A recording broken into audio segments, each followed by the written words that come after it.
ऐसे जो मुंह बना रहे हैं ना कि आज से ज्यादा इसमें लड़कियां होती हैं, ठीक है। इनको कोई घिनौनी चीज बोल दे ना भाई साहब, अभी बोलने वाले हो गए, इनको पहले से पता लग जाता है कि भाई कुछ घिनौनी चीज बोलने वाली है, उसमें पहले से ही पहले से ऐसे हो जाता है ना। लड़कियों को घिनौनी चीज पहले से फील होने लग जाती है, लड़कों को होने के बाद पता लगता है मर्दवा ये तो खराब हो गई बा, बहुत सेंसिटिव होती है लड़की।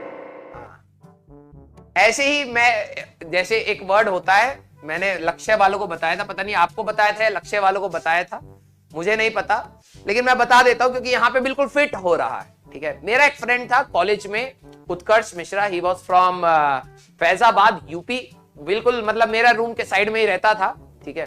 और बहुत ही मस्त बंदा था, ठीक है, बहुत ही मस्त बंदा। उसको पढ़ाई लिखाई इन सब दीन दान दुनिया से वो बहुत ऊपर उठ चुका था, ठीक है। एग्जाम मार्क्स, जॉब, ये सब बहुत छोटी चिंताएं थी उसकी लाइफ में। उसकी चिंताएं जो लाइफ में मेजर ये थी कि सुबह उठ के खाना क्या खाया जाए, इंजॉय कैसे किया जाए।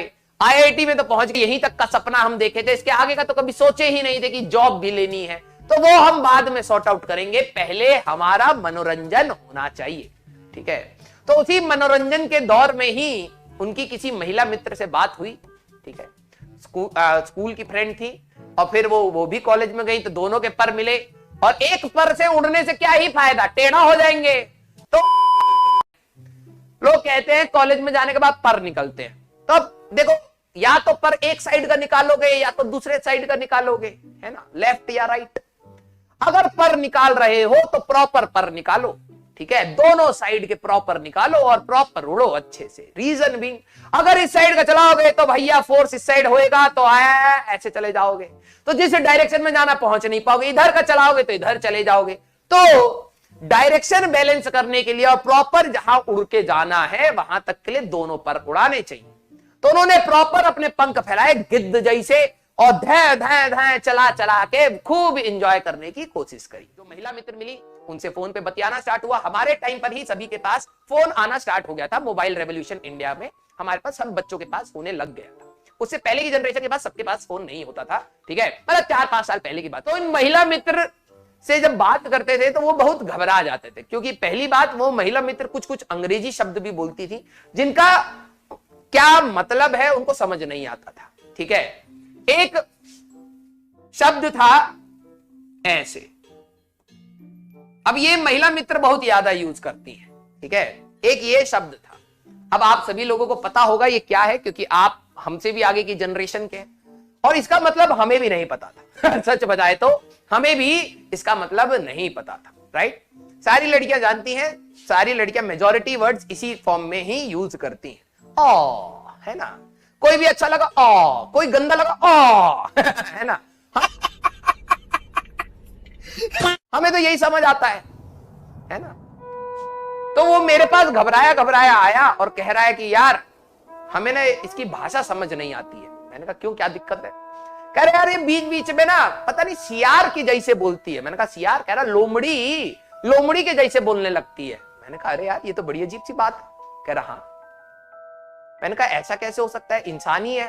कह रहा लेकिन यार बहुत दिक्कत होता है बीच बीच में ना वो आऊ आऊ। मैंने कहा यार ये तो कार्टून में दिखाते थे कि वो जो सियार है वो अंधेरे में उस पे जाता है पहाड़ पे और चिल्लाता है आऊ। मैंने कहा हाँ। कह रहा हाँ वैसे ही बोलती है बीच बीच में। मैंने कहा यार ये तो बड़ी घबराहट वाली बात है। मैंने कहा कि क्या दिखाओ जरा मैसेज, तो उसके मैसेज में ये लिखा हुआ था। अब हम दोनों बैठ के कह रहे हैं यार ये बात ऊपर सही सी चल रही है, बीच में अचानक ये सियार के जैसे आवाज काहे निकाल रही है, आऊ है। तो हम दोनों कह रहे हैं आऊ है, ओ है, क्या है समझ नहीं आ रहा। तो हमने एक और अपने मित्र से संयोग मांगा कि भाई प्लीज हमको ये समझाइए कि यहाँ पर क्या दिक्कत क्या है। महिला मित्र को रेबीज है? काट गया सियार। उन्होंने कहा अरे पागल पागल हो क्या है, ये ओ है ओ। मैंने कहा ओ, हम तो समझे इसको आऊ। कह रहे नहीं रहे, आऊ में यू आता है, ये ओ है। मैंने कहा इसका मतलब? कह रहे अगर कोई चीज प्यारी लगती है तो लड़कियां उसमें बोल देती हैं ओ, ठीक है। तो मैंने कहा अच्छा भाई साहब, तब हमारे मिश्रा फ्रेंड को बिल्कुल जान में जान है कि चले कम से कम सियार तो नहीं है बाद में पता लगे हमें ही काट जाए, रेबीज हो जाए। उसको सबसे बड़ा डर यह था कि कहीं मौज मस्ती में रुकावट बाधा नहीं आनी चाहिए। हाँ ठीक है। यार मेरे को तो ऐसा धक धक हो रहा है। मेरे को भी हो रहा, देखिए। फिर उसके बाद अगले दिन आया, कह रहा भाई, तो उसको थोड़ा सा रिलीव हुआ तो थोड़े से जोक क्रैक करने लगा। बहुत अच्छा जोक मारता था, बहुत अच्छा।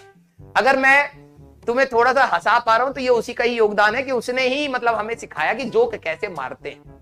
फिर उसके बाद कुछ दिन के बाद उसने जोक क्रैक करने लगा तो महिला मित्र बिल्कुल खुश, हंस रही है, हंस रही है, हंस रही है। तो कह रहा है यार देखो सब कुछ सही चल रहा है, लेकिन बीच बीच में वो हमको गरिया देती है। मैंने कहा गरिया देती है काहे? कह रहा मुझे ऐसा लगता है कि हमारा जोक ना कई कई चीज उनको समझ नहीं आता है। मैंने कहा अच्छा, ये भी हो सकता है, कईयों को नहीं समझ आता, होता है, ठीक है, हमें भी नहीं आता तुम्हारा। मैंने कहा लेकिन तुम्हें गरियाती कैसे, गाली वाली देती हैं? कहते नहीं यार, हमको लुल लुल कहती रहती हैं। मैंने कहा यार ये तो गलत बात, ये बात तो गलत है। हम देखे फिर से मैसेज तो उसमें ऐसे लिखा था, ठीक है, इसको तो हम देखे थे, इसको हम देखे थे, ठीक है। मैंने कहा ये लुल नहीं कह रही है तुमको, पगले लॉल कह रही है। कह रहा है ये क्या होता, बड़ा लुल? मैंने कहा नहीं रे, लॉल मतलब हंसे, वो हंस रही है। तो बड़ा खुश हुआ। फिर उसके बाद कारवा आगे उन्होंने अपना आगे बढ़ाया, ठीक है। ठीक है, सब मसाला है, फालतू में हंसाने के लिए था तुम्हें, ठीक है।